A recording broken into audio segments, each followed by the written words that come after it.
Over the horizon,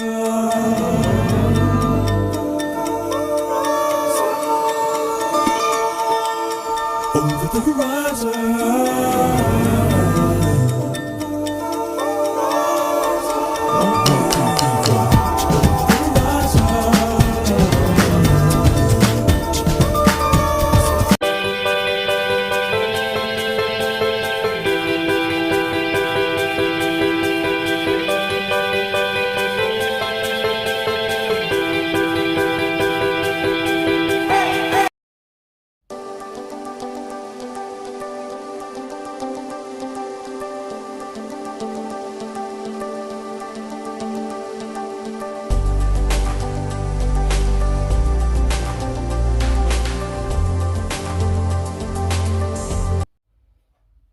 Hello po, good afternoon or good morning po sa inyong lahat. Welcome back to my channel. It's me again, Jeanette's Lifestyle.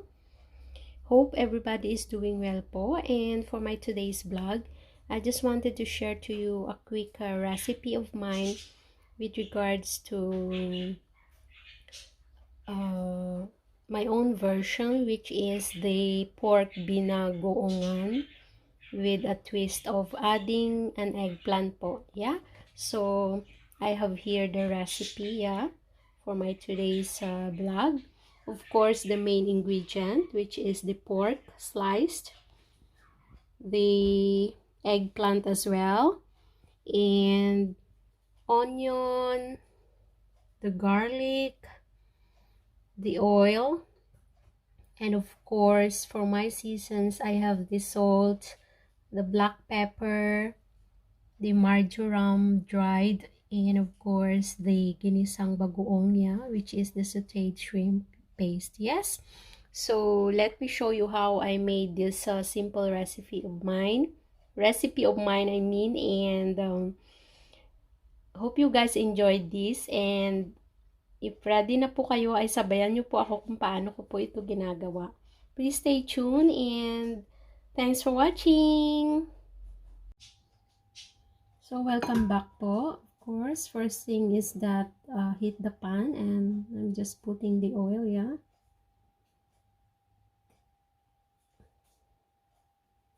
This is 4 tablespoons, yes.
So welcome back, guys. This is already my finished menu for today, which is the pork binagoongan with eggplant. Yeah, so there you go.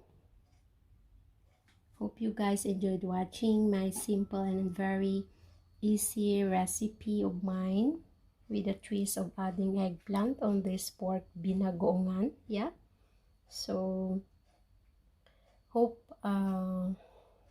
everybody is well po, and always stay safe, and God bless everyone. And if you are still new to my channel, please don't forget to like, subscribe, and also hit the bell button for you to be updated for my new videos to come. Okay, thanks for watching, and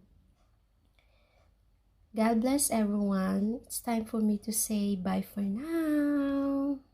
Love you guys.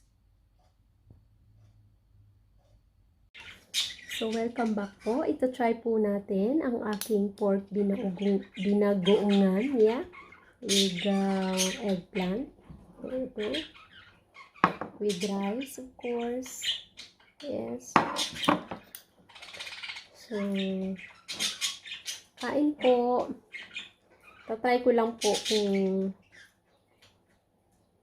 gaano siya kasarap, yeah.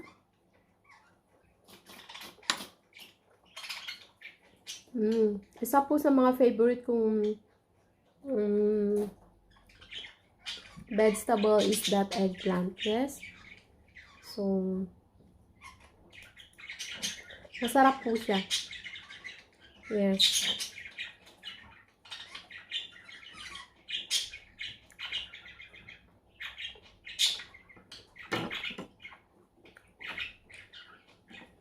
Perfect. First time ko po magluto nito. So, craving satisfied. Cheers.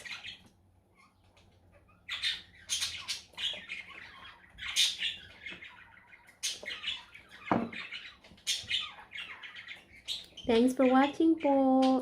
Till next time. Love you guys.